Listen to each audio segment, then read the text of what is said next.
There is a woman standing in a kitchen that isn't quite hers. 10 years ago, she chose this life. The world has a name for her now. They call her a trad wife.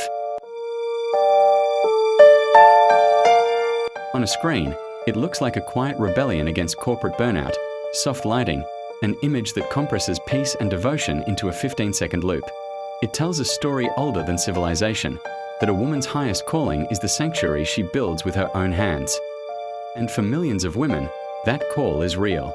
This wasn't content creation for her. It was devotion. She built a home the way other people build enterprises, brick by invisible brick, meal by meal, midnight comfort by midnight comfort. Yet, no one ever asked to see her balance sheet, because we are taught to believe that true love is sacred, and sacred things do not keep ledgers. But culture forgets a quiet, fundamental truth. Love may not keep a ledger, but society, law, and economics most certainly do. While she built the house, he built himself. Every year, he grew a little more. Sharper suits, bigger rooms, invitations to tables that didn't exist when he first married her. His resume expanded upward while hers paused, then vanished entirely from the formal market. As the renowned sociologist Arlie Hochschild observed in her landmark research on domestic life, private labor and emotional support form an uncompensated shadow economy. She noted how domestic work acts as a private subsidy, how a man's freedom to chase high-stakes career risks is entirely underwritten by the unpaid, invisible labor of a partner holding down the fort at home. Hochschild's point was simple and devastating. An economy can run entirely on invisible work and still refuse to admit that work exists. Markets reprice. So do men. And somewhere along the way, without ever saying it out loud, perhaps without even meaning to, he began to see her not as an equal architect of his life, but as the woman who fit who he used to be. As the economist and Crittended wrote about in The Price of Motherhood, full-time homemaking is the biggest career risk a woman can take, not because the work is worthless, but because the market that rewards ambition on one side of a marriage has no equivalent mechanism for rewarding sacrifice on the other. One partner compounds, the other depreciates, at least on paper.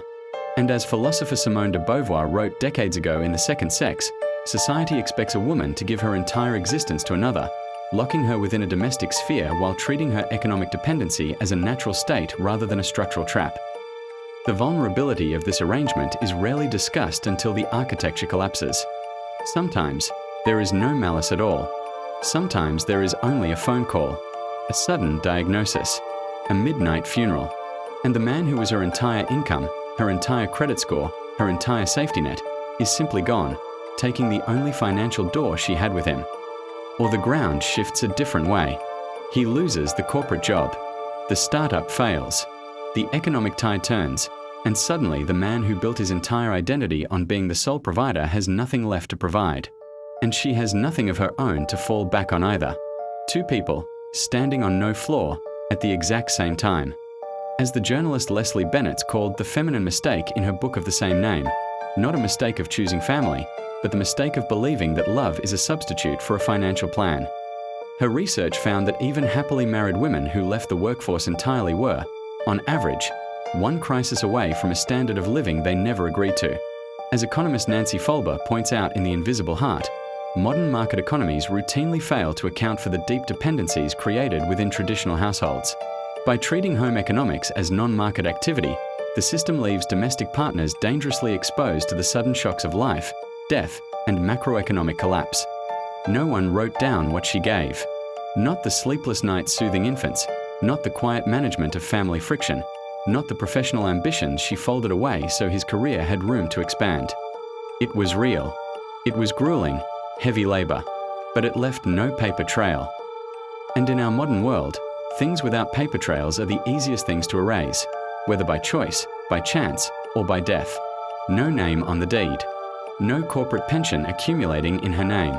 No marketable skill that the job market still recognizes after a decade-long absence. So when it ends, however it ends, she isn't just broken-hearted. She is unhedged. She has no thread leading anywhere except back to a man who may not even exist anymore to lead back to. The romanticized aesthetic of the internet never warned her about this part of the contract.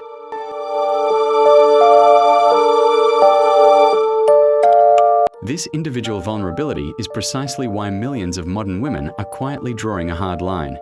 This is the root cause behind the staggering drop in marriage and birth rates sweeping across developed nations today, most visibly in places like South Korea and Japan. Look at the two nations that industrialized fastest and modernized their economies before they modernized their marriages.